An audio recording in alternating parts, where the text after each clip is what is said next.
The title of this case is CD&R Bid for Scott's. I have never met a wealthy pessimist.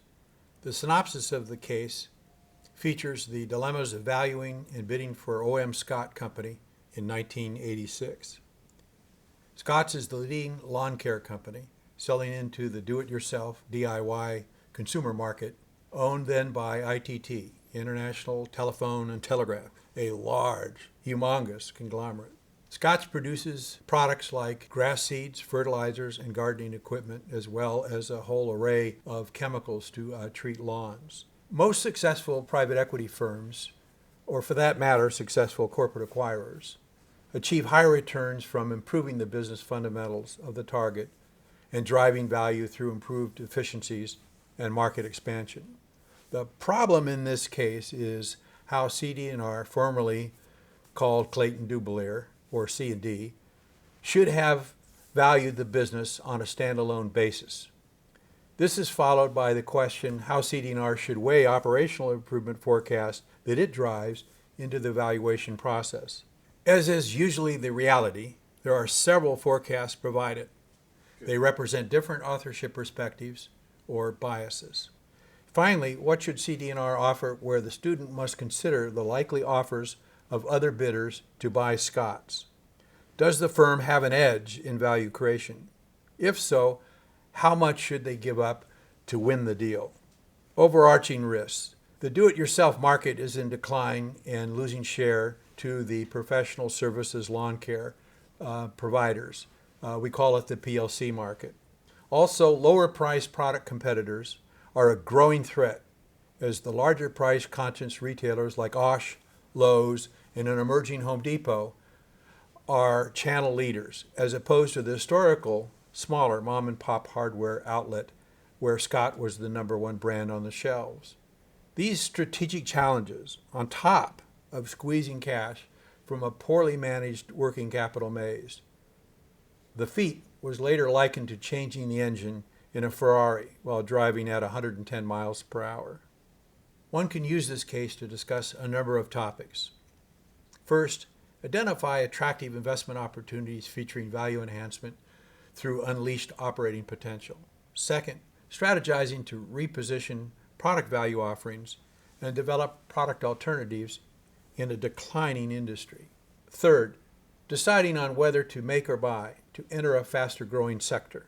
Fourth, sifting through disparate forecasts and estimates in order to develop the appropriate value of a business. Fifth, determining the price to bid for an investment in a declining market, but with a significant upside potential through adjacent business opportunities. Finally, shaping an exit for a future IPO and serial secondaries to follow.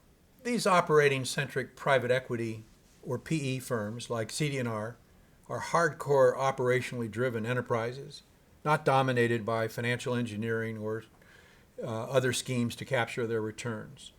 This strategy has taken a dominant place in the buyout private equity industry today.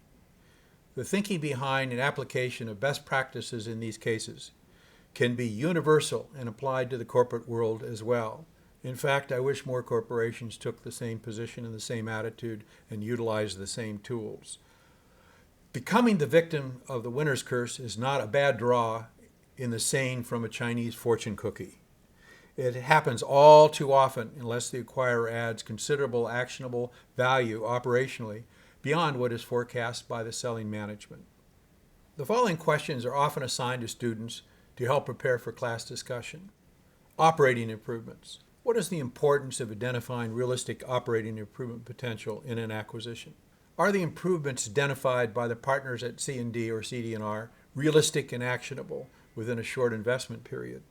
How do you account for the risk of not being able to achieve 100% of the operating improvements intended?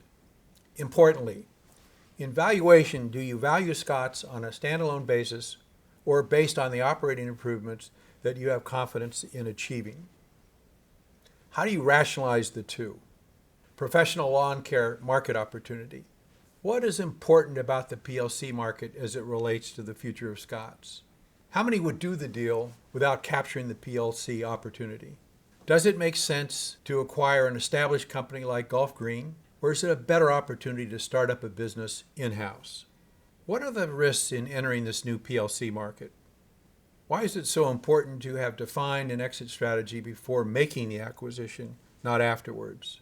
What is different about the potential exit for C&D with Scott that it would be for most private equity acquisitions?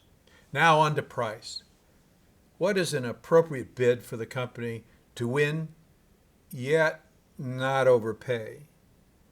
What steps have you taken to gain intelligence on the other bidder's likely offers? Returns, leverage, enterprise value, and equity value. What is the difference between enterprise value and equity value, and why in this case does it make such a difference?